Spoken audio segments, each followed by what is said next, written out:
जो क्लास 8 का बुक है एनसीईआरटी का, या किसी भी एनसीईआरटी का बुक हमें एक तरह से किताबी कीड़ा बनाना नहीं चाहती है।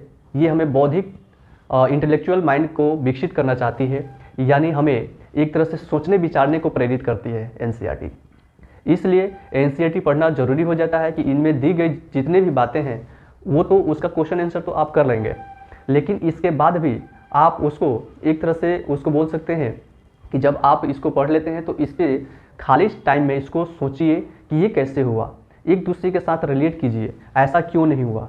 ठीक है, तो कोई भी घटना होती है तो उस घटना पे आप विचार कीजिए। इसको बोल सकते हैं बौद्धिक जुगाली, यानी बौद्धिक जुगाली कीजिए। बौद्धिक जुगाली का मतलब ये हुआ कि जो आप इस बुक में पढ़ें वो आपके पास दिमाग में आ गया और उसका यूज़ करके आप दूसरा चीज़ रिलेट कीजिए कि आखिर ऐसा क्यों नहीं हुआ। यदि हम लेते हैं कि जो ब्रिटिश आए हमारे देश में, तो उस पर हम लोग सोचे कि ब्रिटिश के आने से भारत में अंधकार युग आया या नई संभावनाओं का युग आया।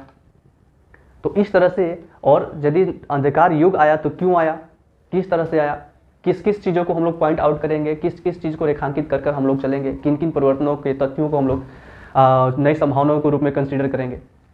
तो इस तरह से आप सोच सकते हैं और चीज़ों को रिलेट कर सकते हैं। इससे आपका जो इंटेलेक्चुअल जो माइंड है वो आपका विकसित होगा, और यही प्रेरित करता है एनसीईआरटी का बुक, चाहे किसी भी क्लास का हो।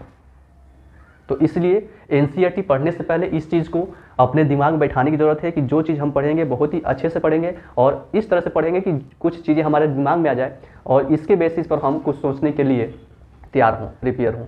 नहीं तो ऐसा ना हो कि हम लोग किताब को लिए और पढ़ते गए और लास्ट में गए तो उसके बाद से जब कुछ सोचने विचारने की बात आती है तो पीछे का कुछ याद ही नहीं है। तो इस तरह से नहीं करना है। तो चलिए हम लोग इसको बहुत अच्छे से देखेंगे और इस बात का ज़रूर ध्यान रखेंगे कि इसको पढ़ने के बाद हम लोगों को विचार भी करना है किसी भी चीज़ को लेकर के। इसमें जो चीज़ दिया गया है इसी का प्रयोग करके हम लोगों को विचार करना है। ठीक है, जैसे इसमें